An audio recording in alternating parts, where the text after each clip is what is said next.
What's going on, bottom line viewers? It's Mitch here with the Bottom Line NFL Weekly Review, where I discuss, analyze the games, the biggest stories of the week, give you my thoughts, and rant and rave about this past week's NFL action. This time, week number 4 of the 2020 NFL season.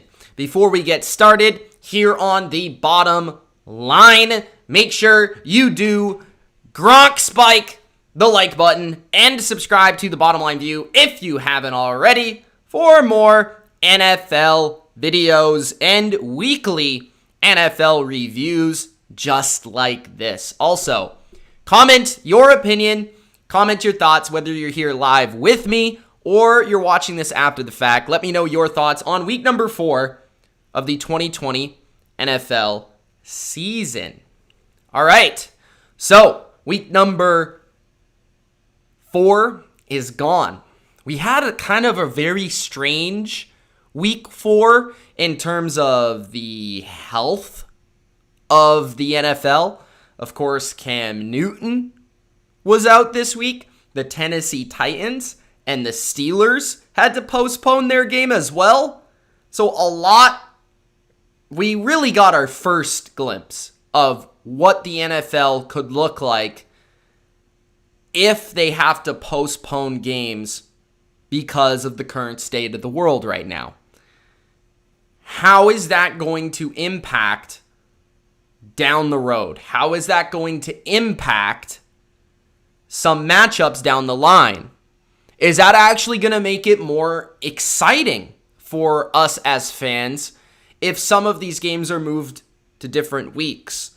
Is that going to make that harder for the teams in terms of travel plans, travel schedules, getting things all right, and everything being even as well? I think that is going to be the most difficult thing that we see with these postponements that are going to happen. And before the season started, we knew that this was going to happen. The NFL has a plan in place, and they know what they're doing, so I trust in them. But it's going to be interesting to see how they're able to keep things even for all teams involved. Because just look at the Kansas City Chiefs, for example. 3 games in 9 or 10 days? That already in itself is not very fair. And the NFL is a league that prides itself on parity, so it needs to be fair. It needs to be even. All right, we got a great show lined up. There's a lot of stuff to talk about. I'm going to talk about, of course, we're already a quarter through the NFL schedule, guys. Already. I mean, that's wild, right? Already we're a quarter through the NFL schedule. I have a lot of stuff to talk about. The top 10 quarterbacks through 4 weeks in the NFL. We're going to talk about some dark horse MVP candidates at the end of the show that I think, guys that aren't being discussed right now in the first 4 weeks, but guys that I feel could really, over the course of the season, if things fall their way, they could end up being the MVP. We're obviously going to discuss Ultra's top 10 teams after week number 4. We're going to take a look at Cam Newton not being on the Patriots and how that impacted New England versus the Chiefs. We're going to talk about Justin Herbert and his showdown with the GOAT Tom Brady, who may just be back, and the Dallas Cowboys. Their defense is non-existent. We're going to talk about all of that stuff and more. Again, guys, make sure you do Gronk spike that like button, support the channel, and allow more NFL fans to find this channel and find this video and review. So let's get into our first topic, which, as always, is the Ultra Top 10. So the Ultra Top 10 is something that is exclusive to Instagram, and you'll be able to find the Ultra Top 10 weekly on the Instagram first before you even find it here on the show. So if you are interested in that and you want to follow the channel closer go over there on Instagram and give it a follow. But this is the top 10 for after week number 4. Number 1 has a surprise entry with the Green Bay Packers coming in at number 1. The Packers are maybe right now, they have shown to be the most dominant team in the NFL through 4 weeks. I understand that the Chiefs are the Super Bowl champions. They're defending their crown. And I understand that they're also undefeated. They looked dominant last week. But I think the change here is the Packers have remained dominant. The Chiefs have had 2 kind of lackluster performances in regards to expectation versus New England on Monday and, of course, versus the Chargers. So that's why I think they're at number 2. They just feel more beatable right now. Seattle, I think, is right underneath that top 2 tier. Seattle looks really good. Of course, they also beat New England, and they just went to Miami in a game that I felt could be a trap game for Seattle, and they were still able to win that game. So to me, that is slightly more impressive than just beating Miami on the regular. The Buffalo Bills, the Bills are a team that I think they really look like one of the more complete teams in the NFL. And Josh Allen's looking like an MVP candidate right now. They got one of the best passing games in the NFL right now. Stephon Diggs is being a difference maker. Their defense is solid, and their coaching is very good. The Tampa Bay Buccaneers may seem high, but I think they are clear-cut the second best team in the NFC. They clear-cut are. The Tampa Bay Buccaneers have the best defense in that conference. I think they have now what looks like really explosive offense. Tom Brady still appears to be an upper echelon quarterback, and of course they got weapons galore. I think they are the team that nobody wants to play in the NFC. Baltimore, New England, Pittsburgh are that next tier of AFC teams. I do feel like the Ravens have taken a massive step back. I think there are still people that would argue the Ravens should be in this top 5, but they have shown flaws. Even in a victory over Washington, if you guys did not watch that game, they struggled up front offensively, and Lamar has not had the protection he had last year, and really their running game has not been as effective. Their defense is very good. Their coaching is very good. They'll be able to beat basically any opponent outside of Kansas City, it seems like. But they do have more flaws now than they did a year ago. New England has lost to Kansas City and Seattle, and one of them was without their quarterback. I think they showed on Monday how competitive they can be versus the league's best. The Steelers have probably the best defense in the AFC, although I think New England and Baltimore as well would probably argue that they might be in the discussion as well. But Pittsburgh, I'm just concerned about their offense. Can they get that going? Can they become more explosive? Can their offensive line get back to what it used to be? Their running game is not great, but Ben looks good. The defense looks good, and that's good enough to be in the top 10. The Saints have bounced back. They're back inside the top 10 at number 9. Drew Brees looked better last week. They won without a lot of their best players, so that is great. And the Cleveland Browns made it at number 10. Hey, that's awesome. The Cleveland Browns appearing in the top 10. Again, guys, nobody should be surprised. Nobody should be shocked that the Cleveland Browns are in the top 10. I picked them to go to the playoffs. I think quite a few smart people picked them to go to the playoffs or have 9, 10 wins. Cleveland has, yes, they got steamrolled by Baltimore. They really, outside of that, have looked pretty fantastic, especially on offense. They ran the ball very effectively. They can run it on anyone. Their offensive line is top 5 right now. Their OBJ versus the Cowboys was unreal. Their defense is iffy, but they might have the defensive player of the year right now in Myles Garrett. So I do think they deserve to be in the top 10. You could argue teams like Tennessee, you could argue the Colts, but I'm going to back up Ultra with his top 10. I think it's a solid top 10. There are truly like 15 teams you could argue for a top 10, but those are the ones that Ultra felt were his top 10, and I don't hate it. I like it. So again, guys, if you want more exclusive content from the Bottom Line View that you will not find here, of course, I break down the top 10 every week, Ultra's top 10 every week. here on the show. But you can follow the Bottom Line View. Kevin DeCamp posts some stuff on there, some comparisons. We had a Barry Sanders versus Jim Brown comparison on the Instagram. So if you're a fan of the history of the NFL, you could check that out. And a nice meme of me up there as well. So go follow the Instagram. Let's get to our first real topic of the show. And man, this had to be the most frustrating football game I have watched as a New England Patriots fan in a very, very long time. And it's not because I thought the Patriots would win. It's because of how the game went down. So I knew New England was an underdog. I said before the game, if they keep it within 20, I'll be happy. Okay? They did that. All right? But they should have won the game.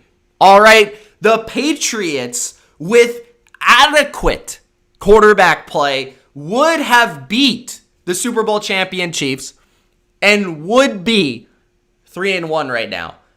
And it's just, for us, I want to tear my hair out that we have Brian Hoyer throwing ducks. Ducks. He was terrible. Awful. Horrendous. Whatever adjective you want to throw out there, Brian Hoyer was the reason. And I will say, the only reason the Kansas City Chiefs beat New England. Oh, the other reason is, as you can see, the refs. All right? The refs in this game, and that's 2 years in a row. 2 years in a row, the Patriots have been screwed by the referees. Would I like to remind you, 2019, N'Keal Harry scores a touchdown. They call it no touchdown. Stephon Gilmore is running for a touchdown, and they call it dead. This year, Chase Winovich strips Patrick Mahomes of the football, and they call it an incomplete pass. Not a sack, not an interception, not a fumble, incomplete. And then Patrick Mahomes is diving everywhere out of bounds. 15-yard flags that extend drives. I mean, there was bad call after bad call after bad call. And if you guys know, I'm typically not somebody that blames the refs. But if the refs are going to be like that in big games, you might as well just hand the Chiefs the Lombardi Trophy. I mean, they're too good to have Brian Hoyer playing quarterback and the refs on their side and still try to win. Plus, New England had to travel the day of the game. When has that happened in the past, I don't know, forever in the NFL history of the game?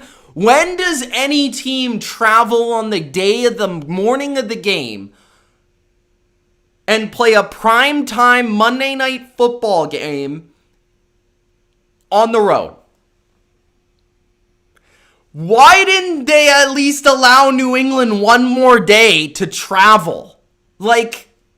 That was complete and utter garbage, in my opinion. Just the way they laid that out. Brutal. The NFL, from the start, no Cam Newton. You gotta travel on the day of the game. The Chiefs are at home. The refs are on their side. And Brian Hoyer is playing for the Chiefs. He throws the ball to the other team. He takes a sack at the end of the half. What are you thinking, Brian Hoyer? Brian Hoyer, you have been playing in the NFL for 12 years. You have played under the greatest coach in NFL history for what? 8 of those? and you don't know that you don't have a fourth timeout? This guy tried to signal the fourth timeout at the end of the half. And then he fumbles the ball in the red zone. I saw a tweet that said the Patriots, they had 25 expected points taken off the scoreboard because of turnovers and sacks. 25 points. Brian Hoyer cost the Patriots or Jared Stidham at the end of the game. I think if they had Stidham playing, they would have won. I'm going to be honest. As soon as he threw that Nick Mullins interception, which, by the way, the 49ers also lost because their backup quarterback was garbage. But as soon as he threw, and I'm going to call it the Nick Mullins from now on, where you literally just throw it to the other team. Like, what is that? I would have taken him out. Short leash. You got this Stidham guy that everybody's building up all offseason, and he's not even playing. What's the point? But positively, okay, I thought this was a great game. I know some people said it was boring, but I think New England showed you, if you're a Patriots fan, man, you should be excited because the Patriots came out there, they laid down an effort, and they made this game not just competitive, but they dominated large portions of this game, stretches of this game. Their defense was phenomenal. They switched the scheme up a little bit. They played a little bit more match coverage. They took away some of those crossers. Mahomes played one of his worst games I've ever seen him play. And the Patriots defense looked great. It looked like a perfect game plan. They ran the football well. If you have a top 10 quarterback playing for you in that game, which Cam is right now, we'll get to that later on, you win the game. It's as simple as that. So Belichick had a great game plan. I really, really want to see this game again in January because I predicted the Patriots to win with Cam Newton. I think they would have won with Cam Newton, and that's no slight. I'm not trying to be, all pro-Patriot, Pat Patriot here. I'm just giving you my thoughts on the game. Like, sincerely, New England dominated the game. And I just don't like it when teams who dominate the game lose. Even if the other team is more talented. So, that's what I saw. A New England secondary that was clamping. That was sticky. And that defense played well. The offensive line missing 2-3 Pro Bowlers. Running them over in the running game. With no legitimate passing attack to speak of. Edelman can't catch the ball. All right, he's got to work that out. But I thought it was an entertaining game. It somewhat lived up to the hype, even without Cam. And yeah, the ending was it could have been better. But it was a really good game that I want to see again. Let me know what you guys thought of the Chiefs and the Patriots. But as a Patriots fan, this is a measuring stick game. And going into it with Cam, I thought they had a chance to win. Without him, I thought they had no chance. So the fact that they even had a chance to win speaks to me and says, oh, this team can hang with the big dogs, which was an uncertainty coming into the week, and which was an uncertainty coming into this season, because it's a new regime. So, let's go to the next. The next topic is my first quarter quarterback rankings. 4 weeks into the season, who are the top 10 quarterbacks in the NFL? The best guys. I'm talking about not necessarily stats. I know a lot of people get caught up on stats. But when I watch these 10 quarterbacks play, they are the best. And now that speaks to talent. That speaks to production. That speaks to the eye test. That speaks to what they're doing, their decisions with the football. That speaks to velocity on the football. That speaks to accuracy. That speaks to decision making. That speaks to winning and losing games. Was it their fault? Was it not their fault? Because it's a team sport. Did they help their team win? Did they hurt their team? Did it, a lot of factors into quarterback play. A lot of people like to simplify it. A lot of good quarterbacks are on bad teams. A lot of bad quarterbacks are on some good teams. And every quarterback has a different situation. I think in 2020 and right now in the NFL, we are seeing that situation matters more than ever when it comes to the quarterback position. Really. I mean, just look at a guy like Sam Darnold. I don't think Sam Darnold was ever fantastic. I rated him third or fourth actually, in that quarterback draft class. I thought he was going to be an average NFL starter. But the guy has been absolutely screwed over. Adam Gase is a terrible coach. He's got no receivers. He's got no run game. His defense stinks. Situation matters. So, and it matters especially for the quarterbacks between 32 and 20. Especially. And maybe even higher, 15. I think there is about 15 quarterbacks in the NFL right now that are products of their situation. They're maybe all the same, but depending on what team they're on and what scheme they're in and who's coaching them, they would be rather 15 or 30. I sincerely feel like that. There are about 10 guys right now that I think any team, if they're on any team, I'd probably make it 12. If they're on any team, they would be at least good. But there are also factors within the top 12 that put a player above another. And I would say there's a clear-cut top 3. There's about a group of 4 that are in the second tier. And then there's a clear-cut third tier. And I think there's a third tier that some of the guys aren't even in the top 10. So let's get to that top 10. My top 10 QBs. All right. We have at number 10, Ryan Tannehill. All right. Ryan Tannehill of the Tennessee Titans. Might be slightly surprising to some, but Tannehill offers a lot to an offense, okay? He makes good decisions. He's mobile. Over his past 16 games, he's 12-4 as a starter. He rarely throws picks and throws a lot of touchdowns, has a good touchdown-to-interception ratio. He has a pretty underrated deep ball. He can extend plays if he needs to, and he was just always underrated on Miami. Not just because he had Adam Gase, but those situations just weren't great. I think in Tennessee, he's in an offense that fits his skill set.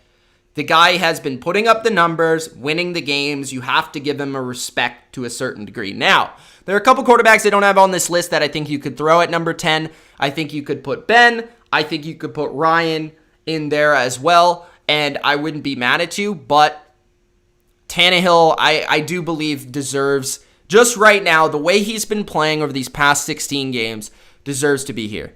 At number 9, Dak Prescott. I can't blame Dak for really having the worst defense in the NFL right now. The worst. The worst. He is leading the NFL in passing yards, and although I don't love passing yards because a lot of those can come in garbage time, I still will say Dak has been impressive. He's made a lot of big-time throws. His deep ball looks spectacular. He can extend plays. He can be a threat with his legs. He's a great leader off the field. I think he's good. I don't think Dak's ever going to be a top 5 quarterback because he does have great receivers. His offensive line's kind of been in shambles, but he's proven that he has a floor that is very high. You know what you're getting from Dak, even if the situation isn't spectacular. You're still getting a solid quarterback at the very least. And when he's on, he plays well, and he's a good player. Is he great? No. Does he deserve to be paid like Mahomes? No. But is he a franchise quarterback? Yes. Number 8, I think you could argue that Prescott right now is playing better than Watson. I think you could argue that Tannehill, that Ben are playing better than Watson. Watson, though, I'm a fan of. I think he is just too talented to leave off of this top 10, and he certainly still is a top 8 quarterback. He does things with his legs. He's one of the best extenders of plays in the game. Now, sometimes that gets himself into trouble, but he's shown the skills to be a magician with the football. He has a great, phenomenal deep ball. The only thing I can say about Deshaun is he plays hero ball too much. He's having to, because he's on a mediocre team that without him would be 2-14, right? He always treats every play like it's the last play of the game. And that he needs to get rid of. That is why he's still top 10, because without Watson, if you put Derek Carr on the Texans, they would be a 4-12 team. I have no doubt about it. Watson, I think they'll bounce back at some point this year. They'll be more around mediocre. And now he's getting a new coach, hopefully one that uses his skills to the best of his ability. Number 7, Tom Brady. Brady recently was not on our top 10 when Durkant and Ultra and I talk about it. He wasn't there just because of what we saw from him through the first 3 weeks. But, he was there before the season. I think I actually had him at 7. And I believe that Tom Brady looks better this year than he did last year. A lot of that has to do with the fact that he simply has better players around him. So the deep ball that everybody said is non-existent, which I said was always there, the fact that he just has players that can actually make plays for him when the ball's in the air, it makes a huge difference. He still looks accurate. He's still smart as ever. He showed ability to extend plays. His offensive line's protecting him. And he just seems to be more comfortable each and every week as we continue. He just keeps getting better. He keeps getting better because he keeps understanding more about his teammates, more about the playbook, and they're starting to mold that Brady offense with the Arians offense, and it's starting to click. It's starting to work. Brady and Cam. Now, this is going to be interesting to some people, all right? So, if Brady was on New England, I think the Patriots would be a worse team than they are right now. But if Newton were on the Bucs, I actually think the Bucs would be a worse team than they are right now. I know that sounds kind of weird to say, but I think both situations they are in are perfect for the type of player they are at this point in their careers. I think Cam Newton is more of a one-man kind of show guy, and he is a guy that can carry an offense when there's not much around him. Brady isn't at this point in time.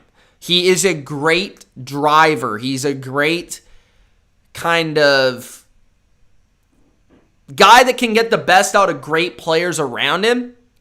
But Cam is a better just take over the game physically by myself, whatever, no matter who I'm playing with. I could be playing with a high school team and I'd still be able to do something.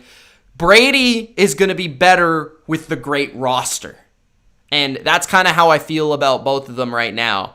But Brady looks great for his own reasons, and Cam looks great for his own reasons. At number 5, Lamar Jackson.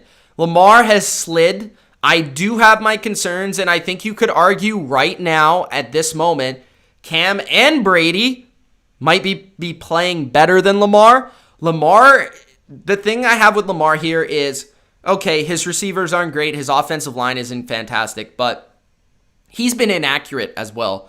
When he needs to pass the ball, he hasn't always been able to do so. And that's concerning.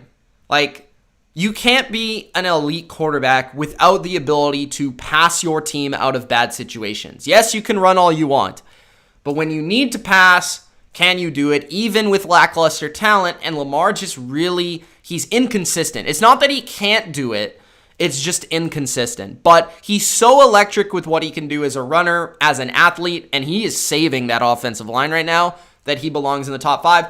Josh Allen is clearly number 4 to me. The guy is amazing. all right now. He is running the football well. He's passing the football well. He's been accurate down the field. He's been accurate short. His arm is the best in the game. The one thing with Allen that separates him from the top three is he still makes too many boneheaded plays. If he can cut those down, I think he could eventually jump into the top three. He has that type of talent. At number 3, Patrick Mahomes. He doesn't look as good as he did last year. Mahomes is still awesome. He's very talented. But I think we've seen this year he has more flaws than maybe we were led to realize. And I don't know if that's because he's played the Chargers and the Patriots, so it kind of comes out more when you're playing two teams that know you well and can effectively slow you down. This happens with all players. But Mahomes really, to me, I've noticed a few things. Like, it's not anything to do with his touch or throw power. He's just too reliant on being a scrambler. He's too reliant on the play breaking down and just trying to make some amazing play. Not saying he's still not amazing, but if I'm nitpicking here, because you have to when you're talking about these top 3 right now, Mahomes, within the structure of the game, is not as good as Rodgers. And as a just pure one-man show right now, Russell Wilson is playing better than any quarterback I've ever seen. I mean, the guy is unbelievable as a one-man show. Now, Rodgers, he's found this fantastic mix where Rodgers is able to be a great player within system. He's able to make the easy throws and execute those very well, but he can also make great outside, off-schedule plays as well, which he's always been able to do at his peak. But for some reason, he was missing that the last 2 seasons, and it came back to him. And he started to become more aggressive down the field, and maybe he has a slight more edge motivation factor to it. But I really feel like Rodgers has just been better. He's just been better. He's had that edge back that made him great in the first place. Now, I think Russell's better because he's just so good at avoiding pressure. Like, he's doing spins in the backfield into his tackle, like avoiding the blitzer, avoiding the rusher. He makes ludicrous money deep ball throws. I don't think Rodgers can do that right now. Like, Rodgers is great. Don't get me wrong, and he's playing fantastic. But some of the throws Russ has made right now is just off the charts. Like, there were like 8 throws versus the Patriots that I don't think anybody could have made other than Russell Wilson. And, like, indefensible. So, Rodgers right now is the MVP. I think Rodgers is second. And I think the top 3 are those 3. Now, I do have something to say when it comes to this conversation, all right? It is time. Russell Wilson is officially better than Mahomes. I said it. He's better. Right now, Russell Wilson is better. And this is why. Before we get to why, all right, Gronk, spike that like button, subscribe to The Bottom Line View, and make sure you are in that comment section.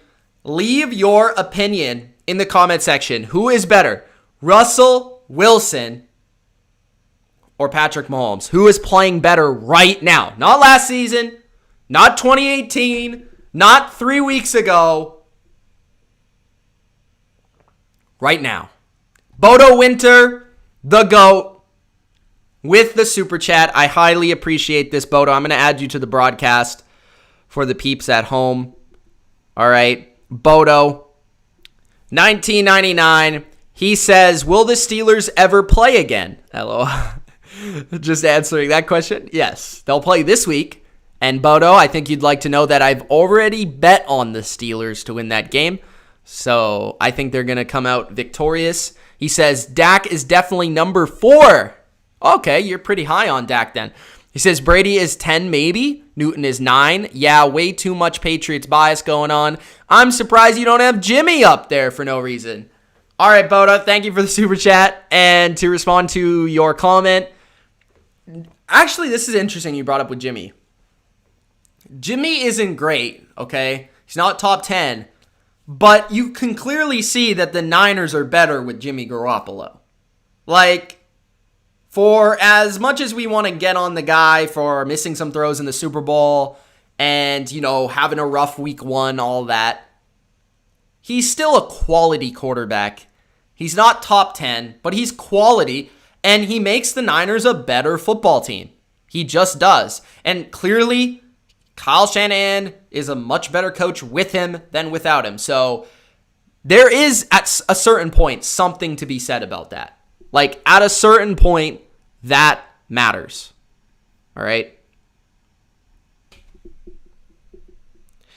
Russ is better than Mahomes. I said it.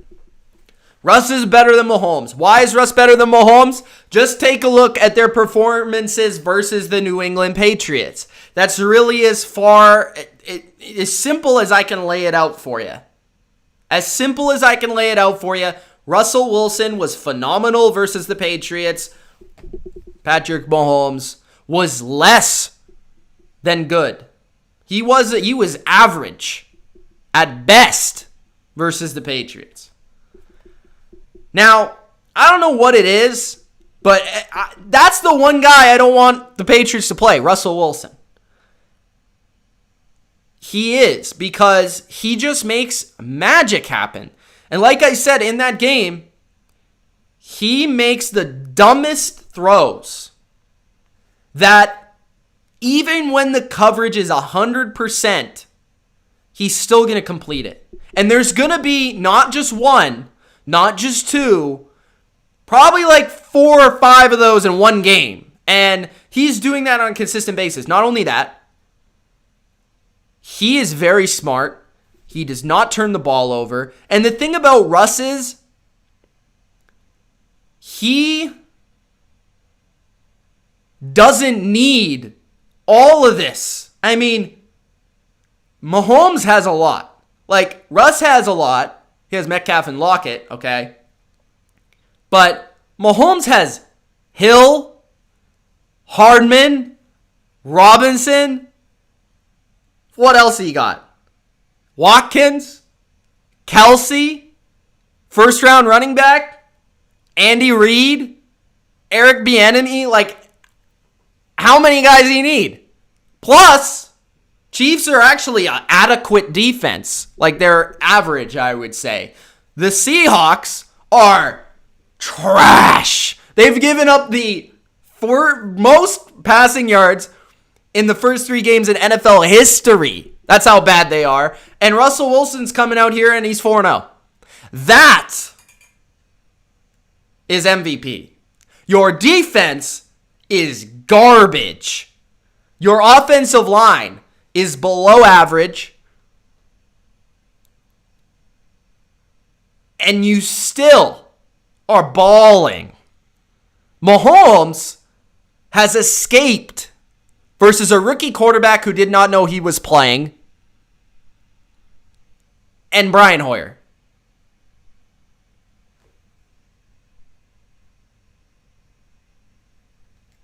I think Mahomes makes more mistakes than Wilson at this point, too. Mahomes doesn't make a lot of mistakes, but Russ makes like 0.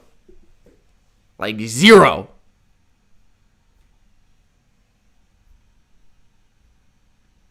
All right.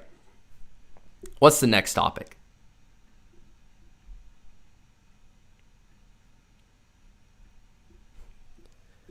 Tom Brady. The GOAT is back. The GOAT is back. 5. LeBron James for you. Not 1. Not 2. Not 3. Not 4. 5. 5 passing touchdowns for Thomas Edward Brady Patrick Jr. I think I said that right.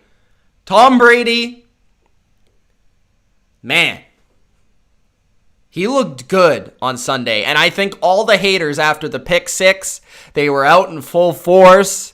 They were tweeting. They were DMing. They were texting their buddies, their Patriot fans, their Buck fans, their Brady fans.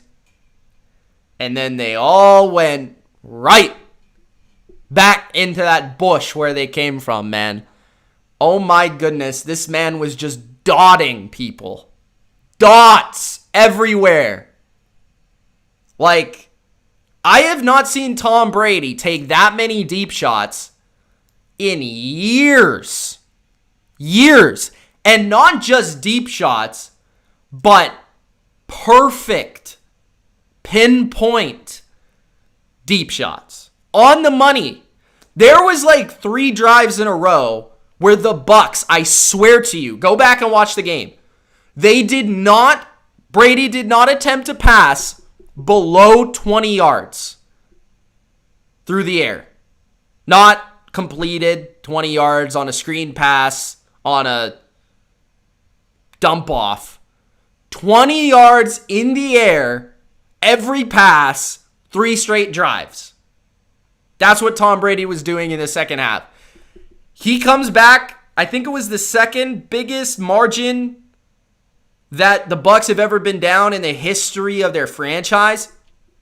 And Brady, in what, his 4th game with the Bucks, is able to do that with no Chris Godwin.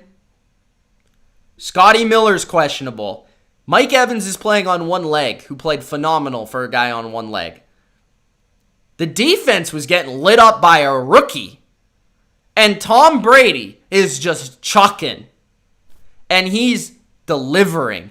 And when that Tom Brady is playing for your team, you go into every game with the highest confidence.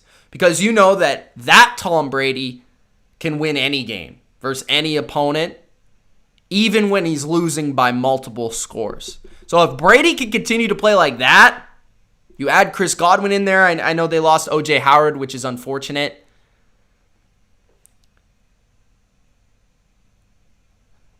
The Bucks got a shot if Brady is playing like that, the way he played versus the Chargers. This isn't a bad defense, the Chargers. I just talked about how they shut down Patrick Mahomes. And sure, they've had some injuries since then, but they're probably a top 10 defense. At least top 15. And they got shredded by Tom Brady. That's rare.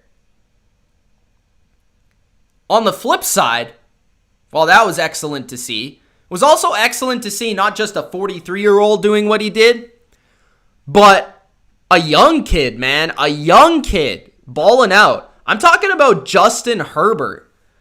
Justin Herbert was super impressive versus the Tampa Bay Buccaneers.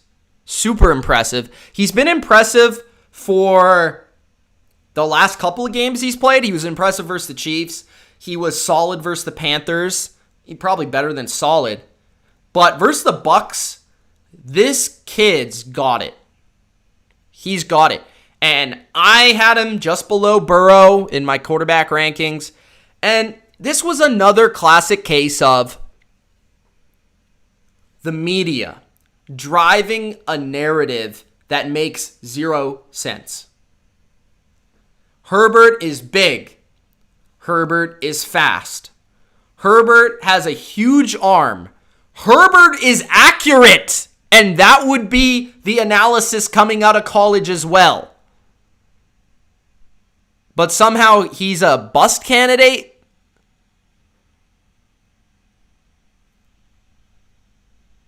Wait, what else do you want? So you rather have the short dude who's kind of slower than Herbert, doesn't have a strong arm like Herbert.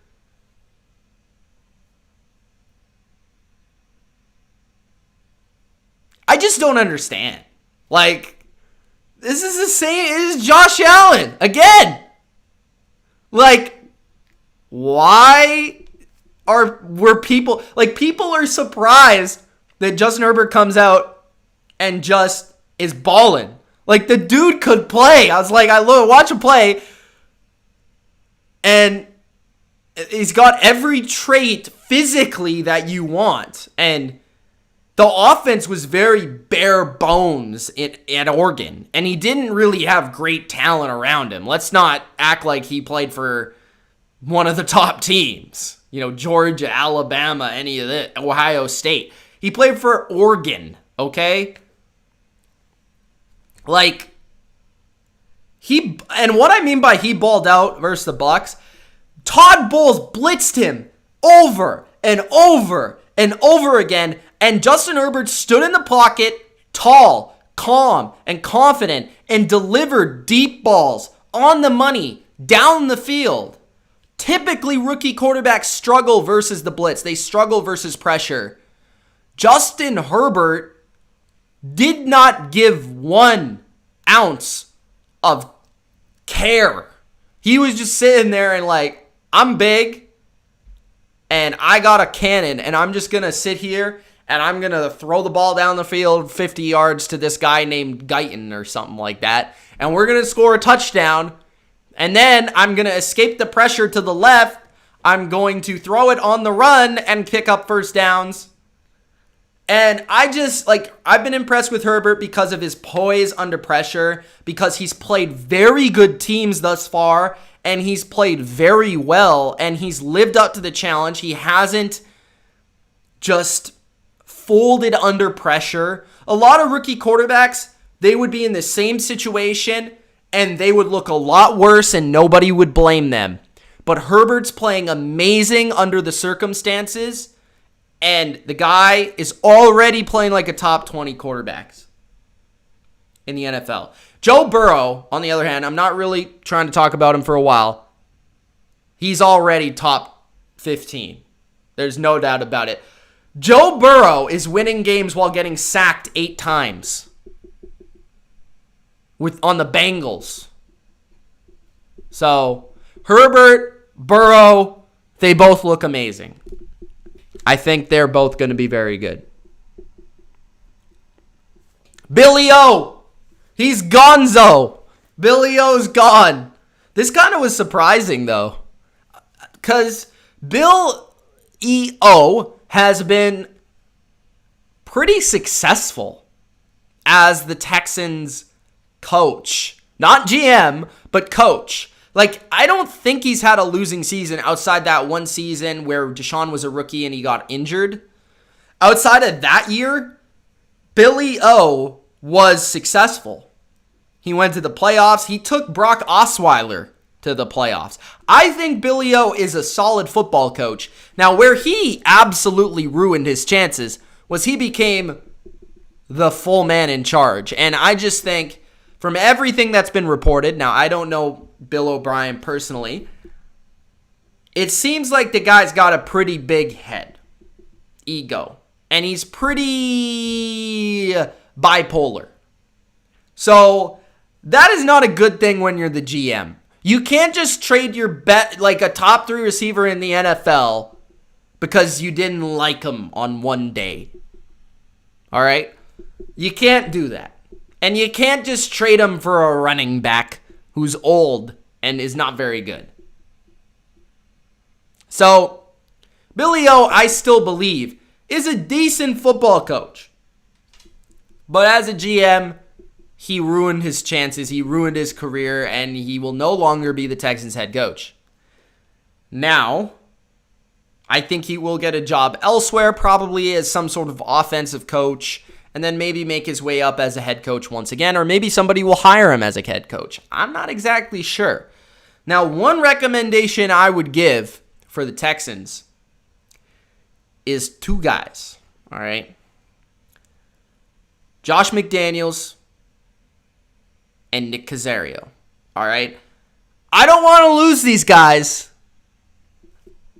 but that combination in Houston with Deshaun Watson, with what McDaniels is doing right now with Cam, if I was the Texans owner, I would run to New England, knock on Josh McDaniels' door, and give him $10 million to be my coach. And then I would get Nick Caserio to be my GM. Because I think with McDaniels, if he's going to go anywhere, which he's turned down multiple offers, offer after offer after offer, he needs a guy that he is one with from a front office perspective.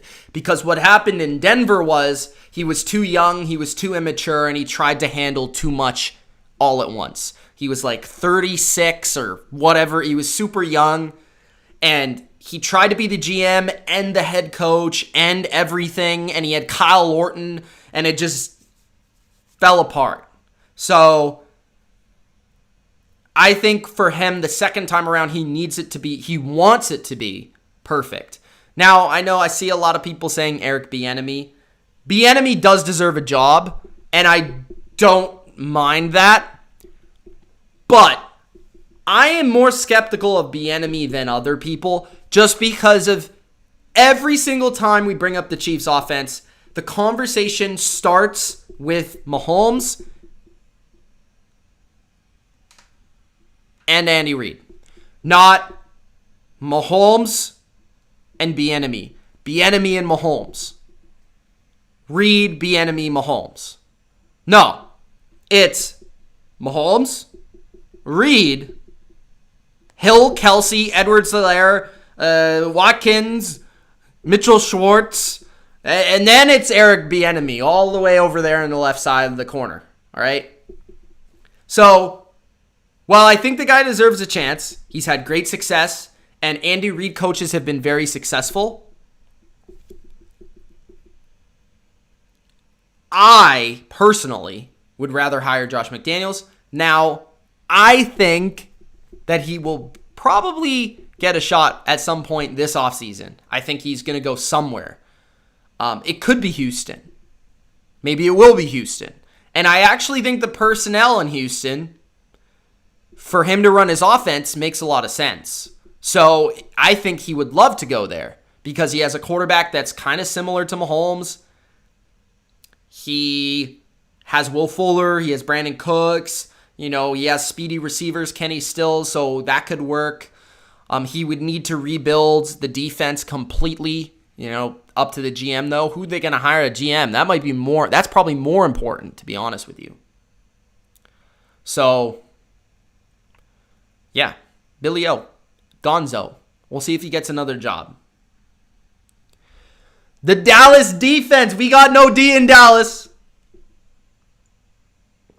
They might as well say or call Dallas Alice at this point because I don't think you can pronounce the D's in their name because they do not have any defense. This defense is horrendous, awful, atrocious. And it's not just like they're bad at defending the pass. It's not like they're just bad at defending the run. They're bad at all of it. They're bad at everything. Like, terrible. They can't defend the run. They can't defend the pass. They can't defend the screen. They can't tackle. They can't cover. They can't shed blocks. I don't even know what to tell you here. Mike Nolan was hired to be their defensive coach. Mike McCarthy, their head coach. Now, Mike McCarthy's an offensive coach, so I'm going to lay off Mike McCarthy here. Cleveland put up some fat points versus Dallas on Sunday. Cleveland has a very talented offense, and OBJ was just, ridiculous. They tried covering Daryl Worley one-on-one with OBJ. That is a coaching mistake. That is not a player flaw, all right? Why are you covering OBJ with Daryl Worley? Huh? Especially on the 5-yard line. But what's the problem? I don't know if it's Nolan. Maybe they tried to change the system. Maybe they didn't try to change the system. I feel like I really need to go back and watch the games thoroughly, but it can't get worse than this, to be honest with you. The defensive line is all right. at times. Like, they can get pressure at times. Aldon Smith's been a fantastic story and is still playing great. But DeMarcus Lawrence has been disappointing. Their linebacker position is beat up. Jalen Smith is a good player. I'll still give him that. But the secondary has been atrocious. Bad. They've had injuries there. The safety position has not been good. Their cornerback position, Trayvon Diggs, has been extremely inconsistent, but that's to be expected from a rookie cornerback. They just need to find a way to be not the worst defense in the league. They need to find a way to not give up 40 points. Like, if that's... You can go to two sides of the spectrum, all right? On one side, you can just become extremely aggressive, kind of like the Chiefs did last year at the beginning of the year. They said, we suck on defense, so we're just going to be really aggressive so that Mahomes can get the ball back. So you could rather do that and just be really aggressive so that if the other team scores, they score in one play. Okay, they score, but Dak's back on the field. This offense is back on the field. We're just going to win a shootout. Or you could just be bend but don't break and just be a red zone defense, but don't give up any big plays and just hope they make mistakes. But they're neither right now. That's the problem. You got to be one or the other unless you're really good, and then you can be a bit of both. But typically NFL defenses right now are rather super aggressive to the point where they score, or you get a turnover, a sack or something, or you're just bend but don't break and pray they kind of got to kick a field goal and you can go down there and score. Now, in my opinion, they should go all the way to the left. All right, they should just go all the way aggressive. Just load it up. Just completely try to blitz every team and just force mistakes. Because I think Dallas can beat just about any team in a shootout, but their defense needs to contribute. They're not turning the football over. They're not causing sacks. They're not doing anything to help their offense. At least if they do that, they might get a sack. They might get a strip sack. They might get a turnover. So they need to figure out a way to just philosophy-wise be better. It has nothing to do with talent. In my opinion, in that conversation. Now, I do think the talent needs to be upgraded on defense going forward, but there's nothing you can do about that right now. Unless you can trade for a corner that's a stud. Oh, yeah, you probably should have re-signed Byron Jones instead of the running back, but that's just my opinion, all right? So, the Cowboys, their D is terrible, bro. The NFC East, though. Who's going to win it? Eagles. Big upset victory over the Niners and Nick Mullins. The Washington football team also has one victory this season over the Eagles. And Dallas has one victory this season. I am going to say and stick with the Dallas Cowboys because I think they have the best quarterback. I think they got the best offense. And that's basically all I'm hoping for here. The Eagles are frauds, all right? They won a game, but it was versus, I'll say it again, Nick Mullins. They won a game, but it was Nick Mullins. Washington is terrible. The Giants are worse than terrible. I think the Cowboys, because of Dak and the offense, will win the division. I'm just going to leave it at that for now, but that's where I'm going. That's how I feel. Now, the dark horse MVPs. We're going to wrap it up like this and get to your comments to close it out. And you can also find the extended edition of this show on Patreon. It will be up at the latest in the morning. So if you're a Patreon member, expect to see the BLV Bottom Line Extended Edition on the Patreon. Subscribe as low as $3 a month. Okay, you can get the Patreon and the exclusive content found on the Patreon, or you could just simply help me out and support the channel. That would be nice too. All right, Dark Horse MVPs. Let's get to the list. My dark horse MVPs. At number 5, Big Ben Roethlisberger. Now, I said initially, you know what? It might be Dak. Because what if the Cowboys make the playoffs, which I think that they very well could and should. What if he keeps leading the NFL in passing yards? And what if he keeps putting up these massive stats? He's going to be an outside opportunity. Now, to win the MVP, though, you more than likely have to have a top 3 record in the conference. You do. So that's why I went with Ben. Because I think Ben is going to keep getting better over the course of the season. I think the Steelers have an outside chance of being a top 3 team in the conference. And I really do feel like Ben can get this clicking with his new cast of receivers. The defense is good, but it's not to the point where it would take away the candidacy of their quarterback being their most valuable player. At number 4, Alvin Kamara, the lone running back on the list, or receiver, or non-quarterback, I should say. Alvin Kamara has been unbelievable. And I think his case for being MVP is the receiving element of his game, the running element, how he is the offense at times, especially without Michael Thomas. And Drew Brees is not what he once was. The most valuable player on this offense is not Drew Brees. It is Alvin Kamara. Number 3 is Cam Newton. Cam should and could be number 2, but he had, of course, the COVID, so he did not play last week. Cam has been very good for the Patriots, and we saw how valuable he is by him not playing versus the Chiefs. He can do it running, he can do it throwing, and he is the Patriots offense right now. They also have a good chance of being one of the top teams in the AFC, so I like his outside shot. Number 2, Tom Brady.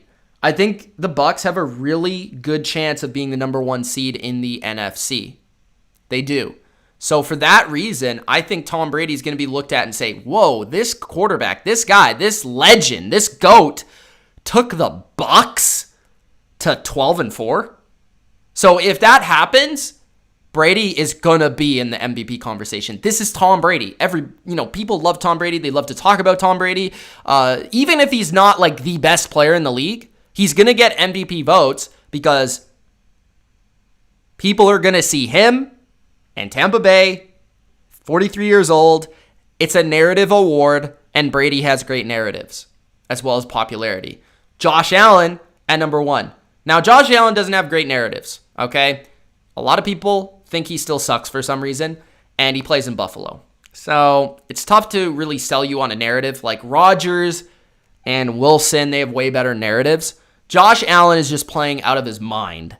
And if the Bills end up being like the Bills' number 1 seed in the AFC, like the best team in the AFC East, they go like 13-3, then he could win the award. But that's probably the only way. The thing that also helps Josh Allen is like the big play, the highlight reel that you would watch after the end of the season. Like, holy crap, Josh Allen. Like the big throws, the runs, him running people over, throwing defensive linemen with one hand, like that sort of stuff. And then he runs in touchdowns, like his rushing totals will be good. He'll be good for fantasy. So those stuff all help for MVP. When it's MVP, you got to think about narratives. Because the MVP is a narrative award. It's a statistic award as well. There's kind of like 3 things you need. You need a good story, you need good stats, and you need to be a good team. Those are the 3 things you need to be MVP. All right?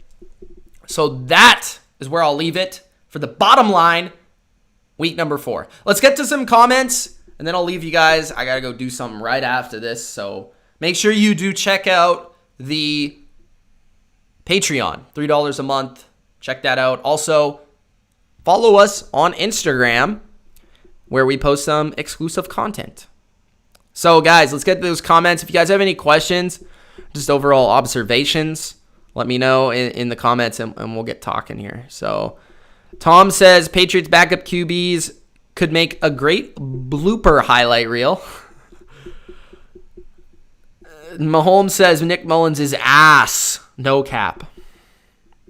GSP says Party for Offensive Player of the Year because he gets offended easier than anyone else. And then Turtle says W.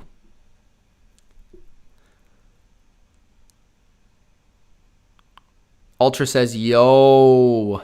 Bodo says Aaron Donald is the number 1 defensive player in the year in the league. Deserves to be top 5 easily.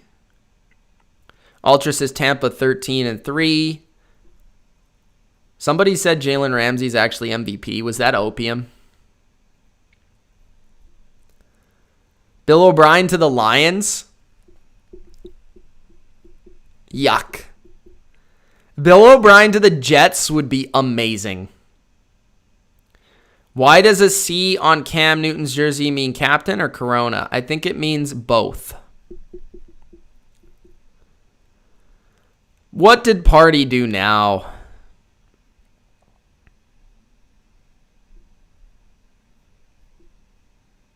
Party's getting flamed. Daily reminder that Nick Mullins on the Niners still played better than Sam Darnold has on the Jets.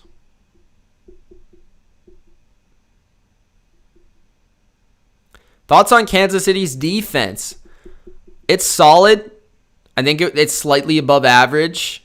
Obviously, Chris Jones didn't play on Monday, but he makes them a lot better. He's a monster. I think he's the second best defensive lineman in the league. And what are really their concerns? I think their secondary is still playing well, so that's a positive. They got to keep that up. Frank Clark's still really good.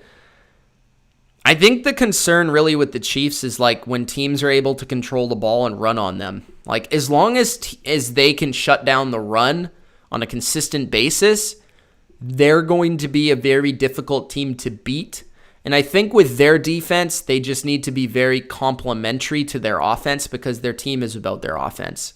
So as long as they're really good at stopping the run, which they weren't on Monday, but if they can be better and more towards what they were versus the Ravens, they're going to be very difficult to beat because the more you can stop the run, less ball control, less clock come off, and then you can get that offense back on. So secondary is solid. They're good versus the pass, I would say. But rushing-wise, I have my doubts. And then when you're able to run the ball on them, it does open up the passing game. So Ultra's top 10 quarterbacks, Ryan Tannehill at number 10, Ben Roethlisberger at number 9, Deshaun Watson at 8, Cam at 7, Tom at 6, Lamar at 5, Patrick Mahomes at 4, Allen at 3, 2 Aaron Rodgers, and 1 Russ Wilson. Shouldn't Belichick get the MVP? If that was allowed, I would give him a vote.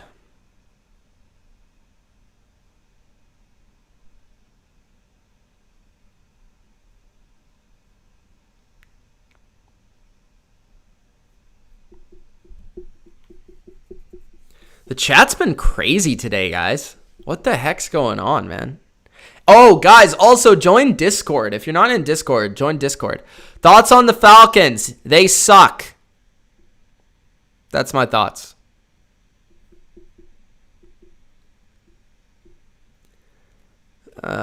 Nicholas, go home. Nicholas, isn't it past your bedtime right now? Jack says, what about the Colts defense? Playing very well, statistically dominant, but I do not believe until they play at least an NFL quality offense. I mean, they've played crap offenses, so I want to see that. I'm growing out the hair a little bit. I am getting a haircut, though. I probably just mostly the sides, but, you know. Mitch should get vote for MVP. I agree. As long as you're not talking about Trubisky. What did Party do?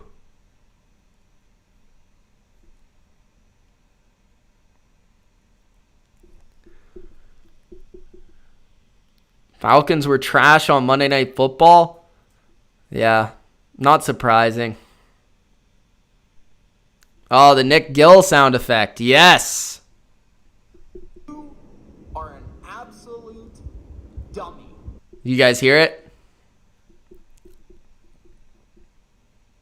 How many regular season games do you think the Bucs and the Chiefs will win? Bucs, I'm going to say 12. Chiefs, I'm going to say 13.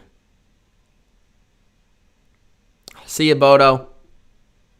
Thanks for joining. Tom says, why is Belichick wearing 2 masks? Because he's a G. All right, on that note, what do I think of Vegas? Okay, I'll end up on that. Vegas is solid. I think they're probably the most average team in the NFL. They need to get healthier, though, if they want a chance at the playoffs.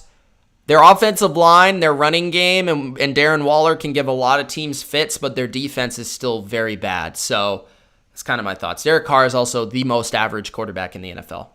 All right, guys, if you enjoyed, Gronk, spike that like button and subscribe to The Bottom Line View for more NFL. Peace.